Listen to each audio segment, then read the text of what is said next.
अनय साहित्य क्लासेस में आप सभी का बहुत बहुत स्वागत है।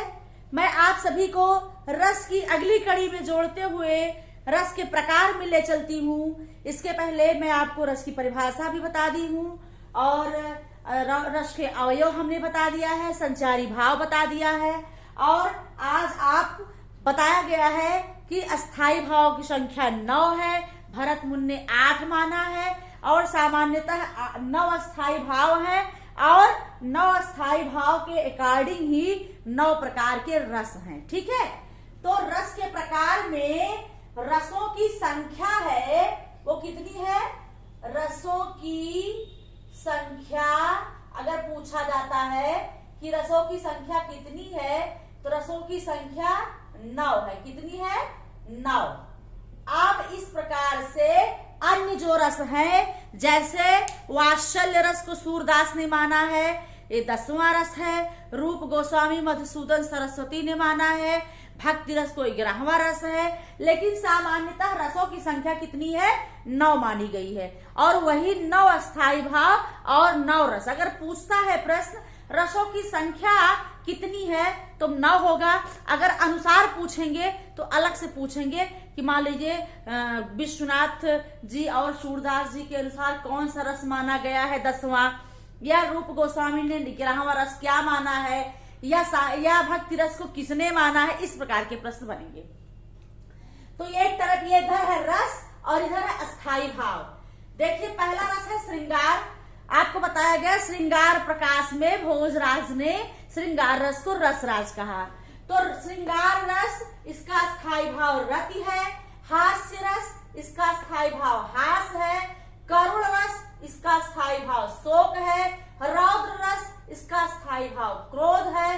भय रस इसका स्थायी भाव भय है। वीर रस इसका स्थायी भाव उत्साह है। बीभत्स रस इसका स्थायी भाव घृणा है और अद्भुत रस इसका स्थायी भाव विस्मय है और शांत रस इसका स्थायी भाव निर्वेद है। तो इस प्रकार से ये रसों की संख्या है कितनी? 9। श्रृंगार, रति, हास्य, हास, करुण, शोक, रौद्र, क्रोध, भयानक, भय, वीर, उत्साह, बीभत्स, घृणा, अद्भुत, विस्मय, शांत, निर्वेद। ये आपके 9 रस और 9 रसों के स्थायी भाव याद करना पड़ेगा, आपको रटना पड़ेगा। आगे इन रसों को किन रीतियों में बांटा गया है, कौन से इसका गुण है, क्या चित्त की अवस्था है, कौन कौन से रस जो है माधुर्य गुण है किनका, कौन सा रस है जिसका गुण ओज है, कौन सा रस है जिसका प्रसाद है। तो इनके एक तरफ है गुण, एक तरफ है रीति, एक तरफ है चित्त की अवस्था, अगला है वृत्त और रस। ये आपके 9 रस हैं। इन रसों में किन किन रसों को किन किन गुण, रीत और चित्त की अवस्थाओं में रखा गया है, किन की क्या वृत्तियां हैं, ये देखना है। चूंकि हाई लेवल की परीक्षाओं में इस प्रकार से अंदर से प्रश्न पूछे जाते हैं। या आपको करुण रस में, शोक रस में, हास्य रस में, भयानक रस में पंक्तियां दे देंगी, पूछ लेगा इसका गुण क्या है, इसकी किस रीति में है, ठीक है, किस प्रकार की इसकी वृत्तियां हैं। तो इस प्रकार के प्रश्न रहेंगे। जब आप जानते रहेंगे कि श्रृंगार रस किसका कौन सा गुण है, कौन सी रीति है, कौन सी वृत्तियां हैं, क्या स्थिति है, तभी आप उसको क्लियर कर पाएंगे। तो देखिए 4 रस और माधुर्य गुण, वैदर्भी रीति, द्रुति, चित्त की अवस्था और वृत्ति उपनागरिका किन किन रसों का होता है? शांत रस का गुण माधुर्य है, रीति जो है वैदर्भी है, चित्त की अवस्था द्रुति है और उपनागरिका वृत्ति है। हास्य रस, करुण रस और शांत। श्रृंगार, हास्य, करुण, शांत, ये 4 रस ऐसे हैं जिनके गुण क्या है? माधुर्य। क्या गुण है इनके? माधुर्य गुण है, वैदर्भी रीति है। ज्यादातर यही पूछता है गुण और रीति, ठीक है।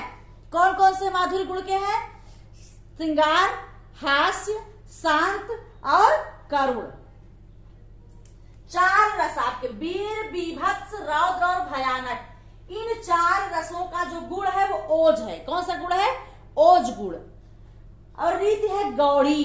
गौड़ी रीति है, ओज गुण है, चित्त की दीप्ति अवस्था है और परुषा वृत्ति है। किसका?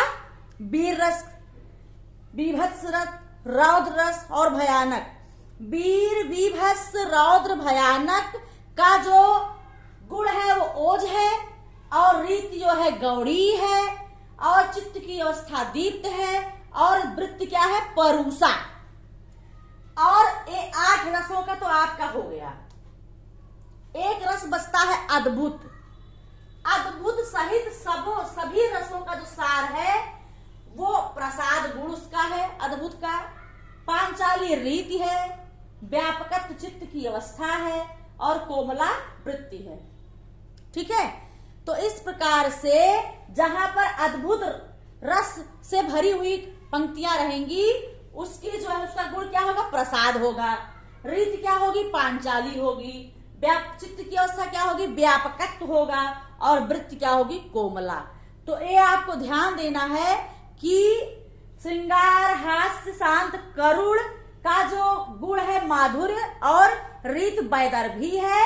वीर, विभत्स, रौद्र, भयानक का गुण जो है ओज है और रीत गौड़ी है और अद्भुत सहित सभी रसों का जो सार है प्रसाद गुण पांचाली रीति है, वृत्ति कोमला है।